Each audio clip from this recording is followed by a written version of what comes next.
My family kicked me out because of my sister's lies, but now they're begging for me back.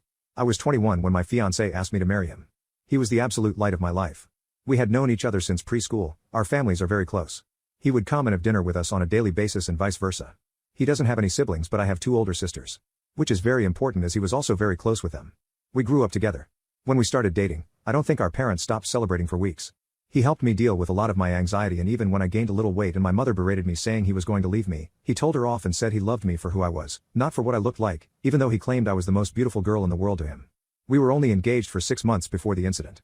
My middle oldest sister, let's call her Nikki, was a very cold person. She never showed any affection. She only ever opened up to my fiancé as she said she saw him as a brother, and he also helped her through a lot of her dark times, such as battling substance addictions and breaking the law. She and I never saw eye to eye.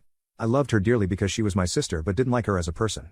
Out of the blue she tells me she wants to take me clubbing as we had never been together before, and she felt bad that she was so distant to me. I agreed, and that night we went out.